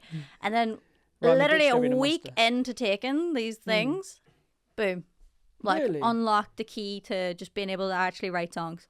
Obviously, I still write shit ones, but like Everyone does. they're not anywhere near as bad Yeah. as what they were. That's really interesting, man. Because I'm like, for me, it was like, oh, imagine I actually have the ability to sit, focus, write, be in the room. And the writers were like a different person. Yeah, everybody came back and was like, what happened there? Really? Yeah. Holy hell! And it was just because of aripiprazole you found. So being switched over to quetiapine, which the emotional window is much more wide. Yeah. So I actually am able to feel feelings, process feelings, and it stops me from going too high, stops me from going too low, but the window's huge. Whereas aripiprazole, I was very quiet. I didn't talk unless somebody asked me like a question, and I didn't have access to my feelings. Like it was bubble wrap. I was completely bubble wrapped from everything, which I probably needed at that point in my life. So I don't like. Sometimes you need that. Yeah. Like, absolutely. And also, people have to understand that if you're on aripiprazole, that doesn't mean that it's not going to work for you, because Yeah, everybody absolutely. has totally different reactions to totally different meds. It's like insane. Like I swear by quetiapine, it changed my life. But for some people, they're like, I hated it. It doesn't work for me. absolutely. La di da. And I'm like, cool. Brains are funny. I love that. But yeah, as soon as I did that, unlocked it. It was crazy. Remember, like the first week of actually taking the meds on like a higher dose, and I remember waking up because I would set my alarm an hour before I had to get up, take the pill, go back to sleep, and I wake up and I'm awake. Really? Wow. And I was like, okay. And I have 5 minutes of like just chilling, and I was straight on my phone, straight in my emails, straight into responding to people that I hadn't responded to in months. Actually doing things that needed to be done, not just like big heavy clouds that followed me around, that I just knew I had all these things that needed to be doing and I couldn't do. I think that's really good. When medication works like that, I think it's fantastic. Absolutely. You know. And then it also, like, the Elvance definitely makes me happier. Really. Like, just as a person. Maybe it's because I'm getting things done and Yeah, I'm not yeah, feeling guilty absolutely. all the time. Or if it's just like I'm on chemical meth, you know. Maybe both. Maybe a bit of both. Maybe both. But I don't know. So it's been class for that. Nice. Yeah. I love it when things work. Same. Except the fact that they're so expensive. Although quetiapine's not. Quetiapine's nice and cheap. Like 3 months supply is like £20. Did not know that. For quetiapine, dope. Because you get it all privately. Yeah. Nice. So it's like 20 quid for a private script. Mental. And then my psychiatrist is really nice. He doesn't charge me for the script for quetiapine, but he obviously charges me for the script for my Elvance. Because he has to write that. He has to physically pen and paper write the Elvance script. Yeah, ADHD meds can't be... Oh, I know, yeah. You have to actually post it and send it, and it has to get to the pharmacy, and then they have to put it out. So yeah, he charges me for that, like £25. Give me my drugs. Dude, they're the hardest thing to get. And then there's a shortage globally of ADHD meds right now. So That's going to increase a lot of lack of focus. yeah, right. The world's going to just stop turning for no reason, and then they're going to figure it out. Or it's going to start turning quicker. But obviously, because a lot of people are getting diagnoses, and then they're saying like, oh, everybody has ADHD now, this, that, and the other. And it's like, no, there's people like myself. I know people older, a lot of women in their 50s getting diagnosed now. And it's like, shit. Like, it's not that they didn't have it. It's just like, it was so hard to diagnose in women. yeah. Like, literally over the past 10 years is only when they've started making breakthroughs with how to Yeah, very much so. place it with women, especially because that thing where people think the hyperactivity, say, is just physical. Presents oftentimes in women, the hyperactivity is mental hyperactivity. That's really interesting. I hadn't thought about that, actually. So whenever I look at my school reports and stuff, and it's like, bit of a daydreamer, la-di-da-di-da-di-da. It's like, yeah, I was 10 miles deep in a plot, in a storyline of a fantasy that I've been running in my brain for like 6 months. That was where I was. They're like a daydreamer or whimsical. And I'm like, oh, it's actually like fucking ADHD, bro. Because it's normally... Like, they couldn't sit me by the window. I was banned from window seats. Yeah, no, I appreciate that. I got It moved was to like, the front. no. I got moved to the front. I got moved to the front, right, for philosophy and ethics, okay? And I loved it because that was like my favorite subject. I got full marks in the exam. Right? Top percentile or whatever for that fucking one class. Yeah. Because the first year I was put in the front row. And then she moved me out. She's like, no, you don't need to be in the front row. Like, we need... I do! Basically, she would always put the badly behaved people in the front. Uh-huh. Like, maybe halfway, or maybe I didn't even make it the whole year, but like the first couple of months I was in the front, and then I got moved out because I was doing well. And I was like, no, but I like it. I like being close to the board. I got stuck at the front forever. That's what I used to hate. But it helps though, because if you're behind a bunch of people, It didn't. 5 rows of convos. Because I always found it was like, here he is. Like, he's here because he's just not doing what everyone else is supposed to do. I'm kind of like, yep, no, but I'm still finding it difficult. You know, you've moved me, but haven't changed anything. I got put in form class isolation for a year once. Literally. Academic juvie. Because a guy was given the presentation of the student council reports or whatever. Yeah. And then this girl who bullied me, anyway, she was like, can I borrow a pen? And I was like, from across the table, and I goes, I only have a pencil, I'm so sorry, like, is that okay? And then the teacher's like, Janet, that's it, I've had enough. Blah, blah, blah. Yeah. Isolation for a whole year. So basically I had to sit beside him.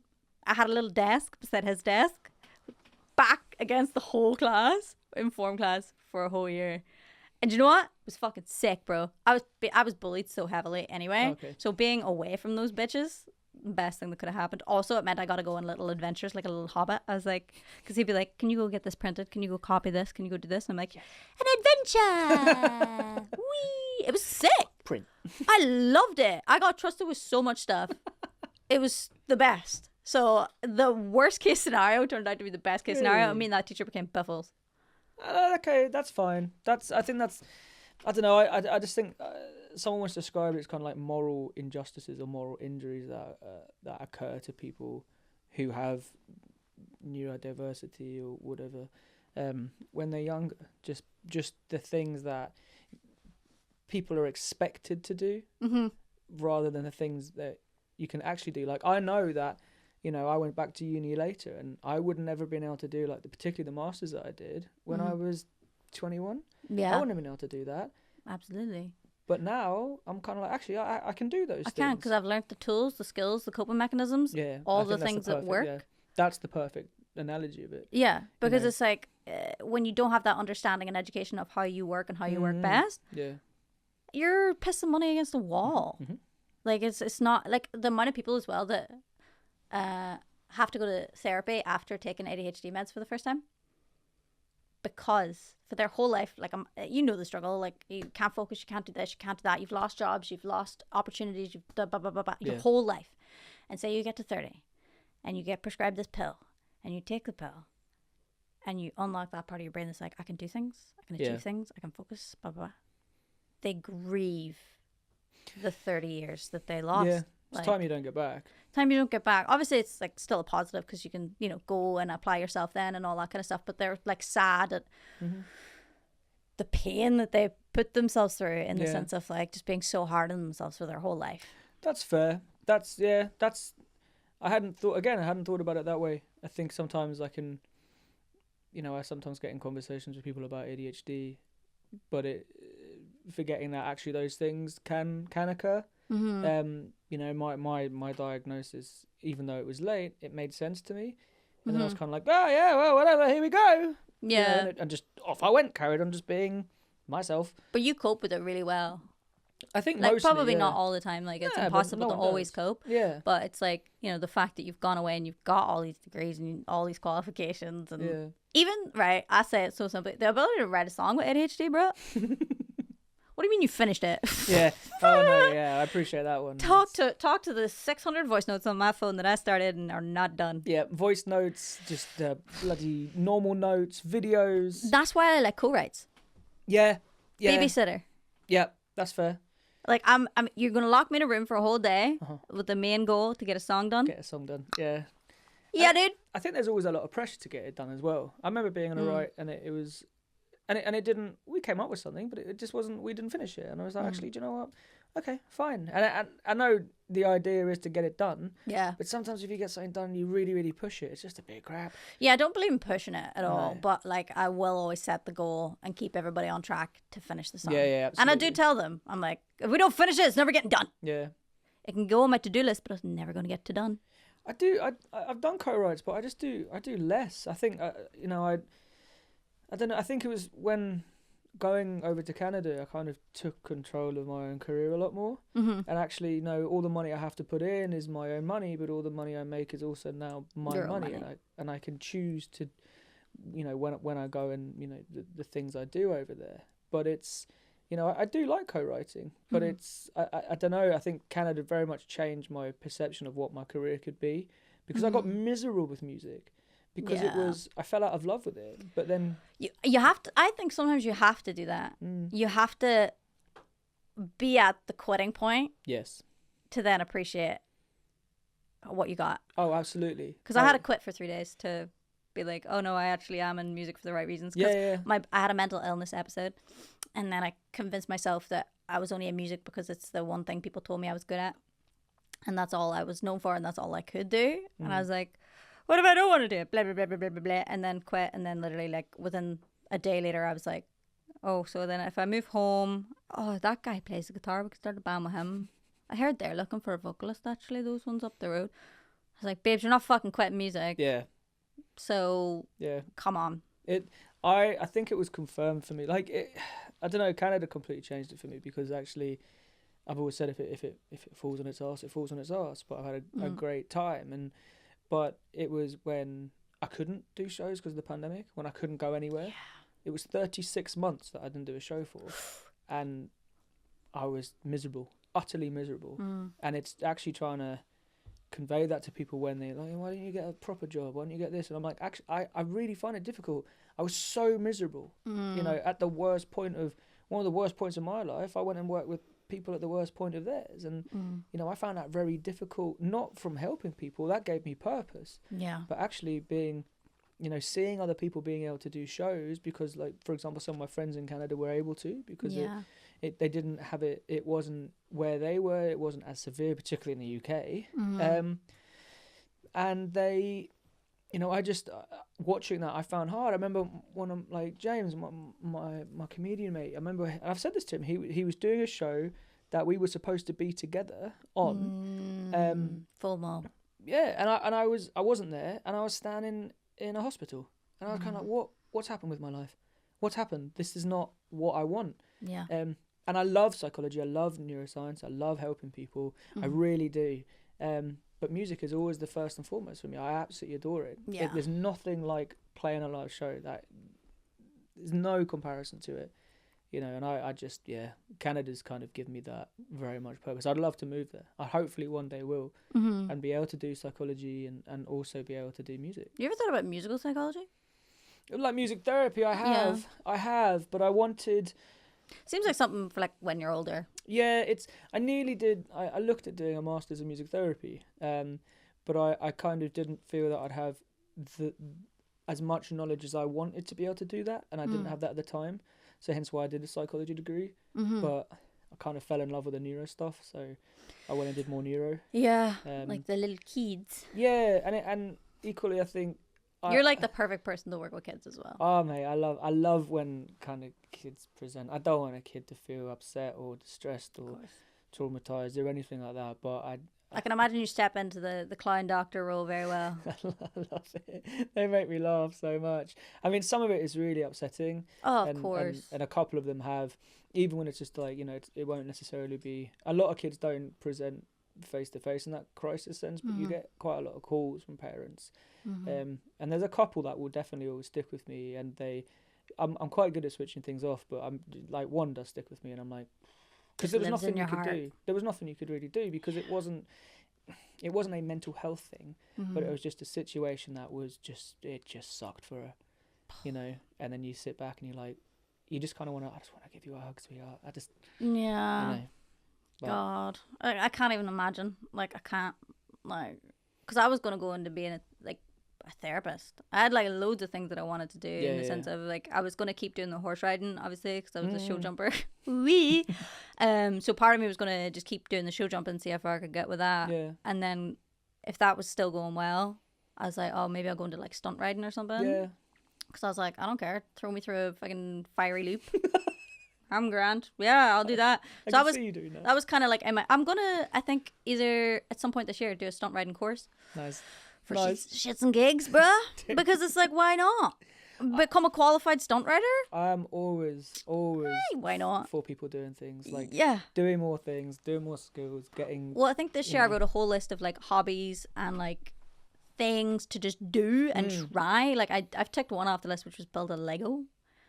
I was too poor for Lego as a kid and I always wanted to build a Lego set, so I built a Lego set. And I was like, ooh, and I've got like 1 or 2 more Lego sets to build. I might buy you some Lego now. No, don't. It's so spenny, dude. It's so expensive. But I had really good fun. I was like, oh my God, I did a thing. Whee! So I've written this whole list of things I want to do. Ah, that's great. And that's on it. And then, funny enough, I did tell Russell. It just came up in conversation. I was like, oh yeah, I kind of want to do a stunt course this year or whatever. And he's like, I'm not going to say their name, but like this famous family for stunt riding in the UK, they're like the creme de la creme of stunt riders. And he's like, oh, I'll put you in contact with them. And I was like, Now you've got the pressure to do it. all right. If not, you're going to disappoint Mr. Crow. Yeah, well, one of the things on the stunt course criteria to pass the exam is to basically gallop on a horse and then shoot a bow and arrow at a target. I'm like, yeah. And then some of the stuff on it, it's like, I've already done that. But I was just a kid and had no sense. Where it's like, you have to jump a horse over a fence with no saddle. I'm like, I've done that. I've jumped with no saddle for shits and gigs. Fine. Loads of stuff like that. And then it's like, oh, you have to be able to mount a certain height of a horse from the ground with no help. And I'm like, babes, been doing that my whole life. I got big old long legs. I can barely get on a seat. I can get on an 18 hands high horse. We're all good. And I think the thing is like 16. And I'm like, yeah, I can do that. The only thing I've ever done with a horse is have it kick the hell out of me. It just walked up and kicked me. I was like, fantastic. Ow. To the hospital. To the hospital we I'm like, go. oh, they're beautiful creatures from a distance. Yeah, no, I've had crazy moments. Like I was riding one of the horses for the music video Better Now. Yeah. I was put on the mental one. These horses aren't back, by the way. They're never really ridden. They just pull funeral carts and stuff. Yeah. But they have been back, so they have been ridden. Yeah. But they just don't do it often. So there was 3 horses. 2 of them, absolutely chill. Calm ladies, right? This guy, mental. Okay. I got put on him we were just going for a hack the day before the music video started, just to like get used to the horses, right? Nuts. Nutter. Luckily for me, because I did show jumping, my horses were always mental. So I'm used to mental horses, right? So basically we're on this road, it starts to rain, and there was like a walking path behind this bush, okay? So this woman obviously stuck up her umbrella. Freaked out. Ears back, on his feet, give a wee cheeky rear, galloped off into the fucking sunset up this hill.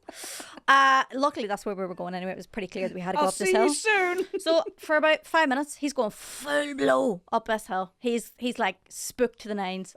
We get to the top of the hill, then he's like, "Good, the dog." So he starts like bucking and like rearing, and I'm like, babes, I used to be paid to do this for a job, to just sit on horses while they do this. So I was like, it's all good. I'm chilling. I'm like, if you knock me off, I'll be impressed, babes. I will be. So I was just letting him do that, and it was all fine.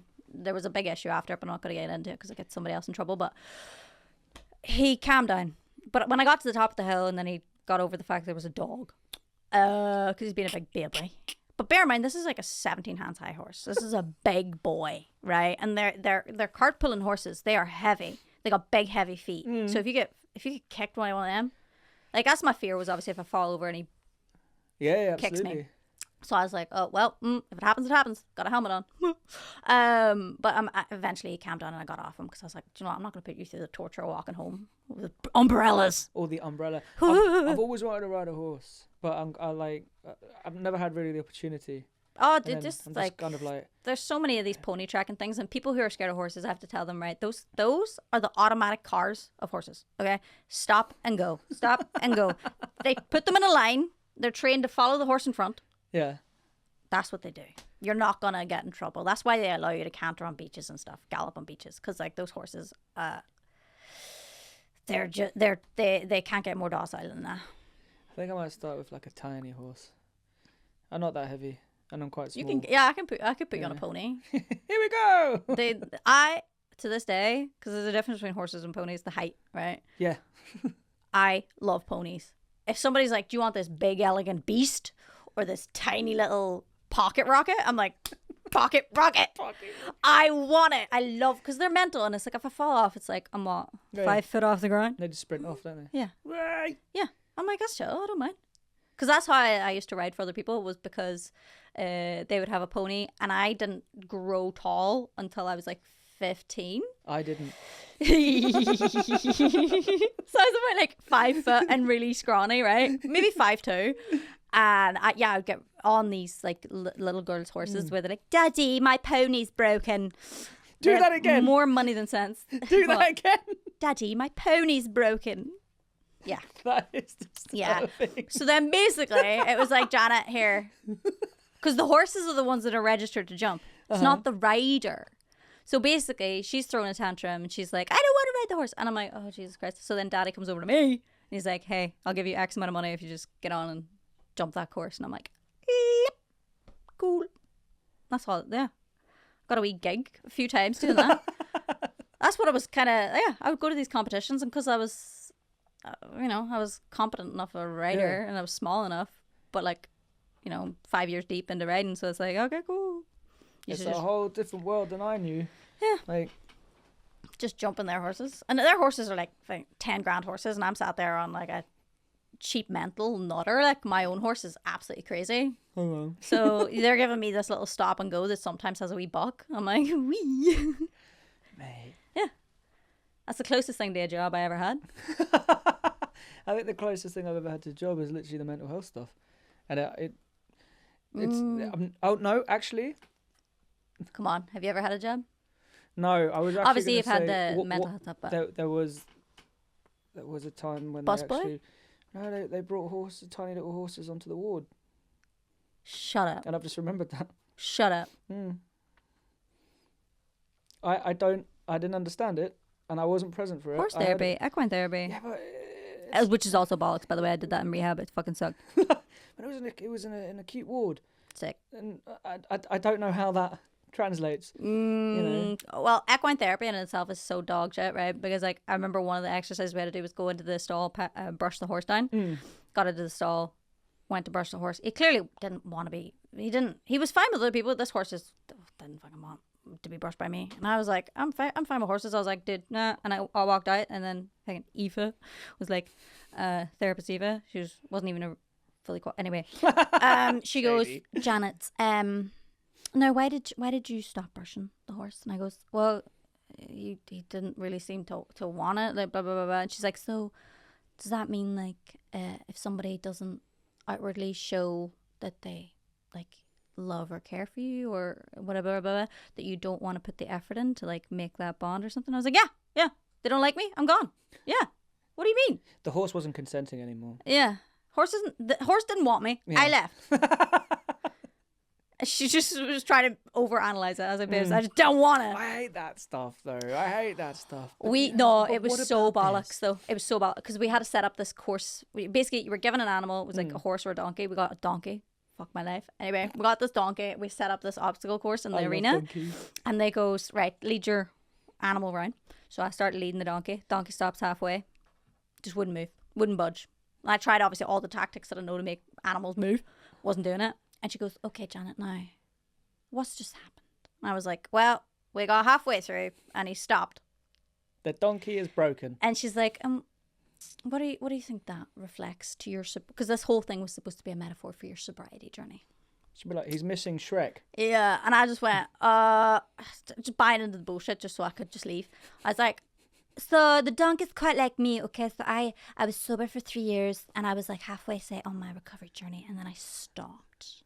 and I didn't want to move forward. So he reflects me in my sobriety journey. You didn't, did Yeah, I did. Of course I did. Just to shut her up. Very good, Janet. Yeah. We can progress to the next part of the course. Dude, you had to go every Saturday morning too. We're going to paint you green, and you're going to walk alongside this donkey. I went to a Shrek party and we had donkeys. Do you see on my Instagram? Oh, no. I went to a Shrek party. We all dressed up. Everybody had a Shrek character, whatever, blah, blah, blah, blah, blah. And they hired 2 donkeys and a face painter for grown-ups. And what does that say about your sobriety now? That I'm just as fucking nuts. Dale! Yeah, right. Because that was the thing with like getting sober. I was like, it's watching people get sober, Yeah. and then they get fine and they're okay and they're grand and then they're like doing good. And then I got sober and was like, I am not doing good. No, I don't like it. I'm not doing good. And then that's why I had to get a diagnosis, obviously, because it was like, oh, because I took my coping mechanism away. So now I've got all these feelings and nothing to help. It was maladaptive, but at least it was something. Yeah, dude. Like I literally would have these episodes and I would like be crying on the floor, and then I'd laugh because I go, I know why I drink. I knew why I drank. Obviously, this is what I'm like without booze. I'm convulsing on the floor in tears. No wonder. But It's funny, isn't it? I think a lot of people use different things in it, and it is sometimes like I've never known anyone wake up and go, do you know what, today's the day I get addicted. That's yeah, it. why would I choose that? Yeah, I'm Yeah. gonna go for it. I'm Because really I get gonna people double saying down. that all the time where they're like, trying to be like, she's not even an alcoholic. And I'm like, yeah, I chose this. Yeah. I wanted to not be able to drink for the rest of my life. I think I don't listen to people that like that. I know they're frustrating, but I'm kind of like, you know what? It's like when people say to me, ADHD doesn't exist. I'm like, okay, that's cool. Cool story. I know I'm not going to argue with you because I'm not going to change your mind. Also, I never take advice from people that I wouldn't want to live their life. If I don't admire your life and you're trying to give me advice, Yeah, that's fair. I think that's why I listen to Manager Rick. Because like, I listen to Manager Rick. yeah, because he's got like a loving wife, loving kids, he's got a house, he's got a job that he loves, like all of these things that are great. And I'm like, I'll listen to you. But if you're coming over to me, your life's in shambles, your wife hates you, your kids disowned you, la la la la, and you're going, you're ugly. I'm like, Thank you. or you should sing this other genre. I don't like it. I'm like, no. I always find your comments interesting. Oh, you've always loved my comment section, bro. He loves it. I'll post something that could be maybe perceived as provocative, and then Ethan's in the comments going, good luck, buddy. I remember someone came at me like really hard. Yeah. Like, why did that? And I'm like, and I think I just said like, She'll get it. yeah. And then I think I commented back and went, haha, lol, Ethan. Like, because this person got really angry. He's like, why does she need luck? Blah blah blah. And I'm just like, Take one glance at this comment section, bro. Yeah, you're being quite reactive. And 2, I've known Janet for years, and I think Yeah. I just said next time I'm just gonna text her. Yeah. And that might have been what I responded to. Is Yeah, like, it was looking just forward to it. Yeah. It's, Oh. I find your comment section like It's just Instagram though, bro. It's like everywhere else, everybody's Facebook too can die in a hole. Because for like 10 years I got mean comments from men all the time. Blah, blah, blah, blah. Now it's women, bro. A woman just, I think, lost her job because of her comments that she left on my page. was that on the Facebook? Yeah. I didn't find them. I saw what you posted. Yeah. was kinda like, She was working in a hospital and she left a comment basically being like, she needs to eat. She basically called me a skeleton or whatever, blah, blah, blah, blah, and like made comments about my body. And then I was like, hey, like, I've been very open about suffering with an eating disorder in the past, la, la, la, la. These comments can be like potentially triggering and cause this, that, and the other. I was very polite.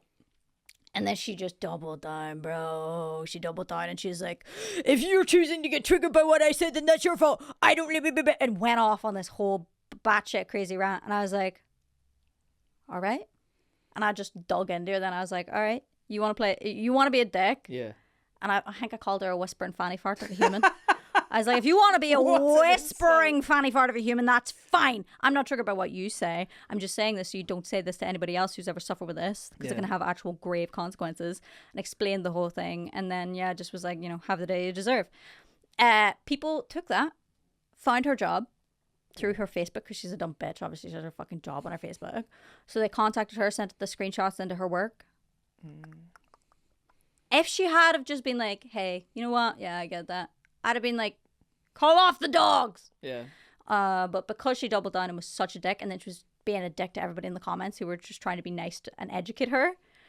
And I'd even deleted comments of people coming for her looks, because I was like, hey guys, we don't fight fire with fire. Yeah, like, yeah, I'm trying to absolutely. say, like, don't comment on people's bodies. Stop commenting on hers, okay? Yeah. So I deleted all those comments. And then, she doubled down, and I was like, well, do you know what? Fuck you. Because I hinted at it whenever somebody was like, I can't believe this person's like, blah, blah, blah. And I was like, yeah, it's so funny. It's like, she has her public job and her description. I explained it so that she would see it and potentially, like, not be a dick. Yeah. But then she kept doing it. And then, consequences. So I think that's the thing. Like, I don't want people losing their jobs, etc., etc. But then she's working with public. Yeah, it's Her whole Facebook page, because I stalked it, obviously. It was I just like, oh. I just, I don't. Yeah, I find the whole thing strange. I never will understand. Like, there's things online I've seen. I'm like, I don't agree with it, but I'm not gonna tell you why I don't agree with it, because there's no point. Absolutely. It's like, I don't believe in people losing their jobs, but like if you're in a job that like directly correlates with the hate that you're leaving online. And I think, equally there is consequences to actions. Absolutely. I mean, if I think for even from a mental health professional, if you had where you work and what you do, and then all of a sudden you start, being a dick on the internet. Yeah, effectively. Actually, well, why are you doing this? You shouldn't. No. But I mean, I wouldn't put my job on Facebook. That's like the first thing. Does she have a date of birth and her address and a phone number as well? Her family. She has kids, bro. I was like, wow, you must raise those kids lovingly. Bless her. Bless her. Well, because I basically just said that, happy people don't leave hate on the internet, and I'm sorry that you're taking your insecurities out of me. that's fair. I'm holding a mirror up to you. You don't like it. I don't go like it's reductive, isn't it? Commenting on people's looks. It's so dumb though, but also somebody like, don't bother leaving hate comments like that on my shit, because like I've been doing this 12 years, bro. Yeah. Like, and also like I've tried offing myself a million times. Do you think any insult you have is better than what I've got? She's dead inside. I know myself. I know what my insecurities are. I can beat myself up better than anybody. But if you've got do you know what? Someone's left me a hate comment before where I've been like, bravo. Because it was just smart, witty, or clever. I'm like, ha, that's good. When they're good, I'm like, okay, fair enough. Yeah, I appreciate them. So I'm like, go, yeah, do you? I think I've told you about my friend Ryan in Canada. He is a very big fan of yours. You texted me and I was in rehab and I couldn't text you back. Yeah, he's one of my best friends. There you go, Ryan. I hope you appreciate this. And like he would dump all of my music just to listen to yours. Like it actually grates on me, if I'm honest. But him and I sometimes I'll be like, look at this comment and we'll talk about it, because he's like, it's wild, because it's like, hang on, enjoy your music, but all of a sudden someone's like blah, blah, blah, blah, blah, just ranting, yelling at me. Yeah. So when I'm like, your comments are nuts. I have a friend that I share this stuff with. I'm like, have you seen this? My favorite is, if people do comment on my looks and they're a fan of my music, because some people do that. They're like, I love your music, blah, blah, blah, blah, but I hate the way you look, blah, blah, blah, blah. Yeah. I'm like, it's a good thing you listen to music with your ears. Yeah. Isn't it? It was like when you got your boobs done. And I was like, oh, okay. Good luck there, mate. Everybody was so mad. They still are. they correlate. They're so angry. I'm like, oh my God, why do you care? I don't get it. I didn't realize that like you were looking at my schmitties before. Like, what? Anyway, it's just bullcrap. But I do want you, before we go, because I have to wrap this up. I could probably start a whole solo podcast with you. Where can we find you? When's the next release? What's going on? We get it. You're smart and you have access to doing a people job as well. But like your music stuff. Yes. Your true child. Yes, my real love. I'll link everything, by the way, but anything Ethan Ash music. Ethan Ash. Facebook, Instagram, Twitter, Facebook. Yeah, you have all the things. You're probably most on things. Facebook and Insta, aren't you? Yeah, pretty much. Yeah. And then iTunes, Spotify, all the DSPs, all the music is there. You have released the latest EP? I put the latest It's EP, physical, but is it online? Yeah, so I put it on Bandcamp because effectively I would rather people buy it than stream it. Which makes sense. Who knew? It'd be nice. His music's very good, by the way. What kind of style is the last EP? It kind of gets described as like Americana That's what I was going soul to say. pop kind of stuff. Yeah, you got a very soul-y, massive range voice. Yeah. Very good voice. And his songs are amazing, and you play as well, which is pretty sick and dope. So, very talented guy. Okay, guys? Go follow him. All the links will be in the description, and hopefully we'll see you on the Patreon for the extra content. Bye! Bye-bye! Thanks for doing the podcast! Thanks for having me! If you've made it this far, thank you so much for listening. If you have any guest suggestions, topic requests, or feedback, then hit me up in the YouTube comments. Don't forget to follow the podcast so you never miss an episode, or sign up to the Patreon for even more content. Have a happy day.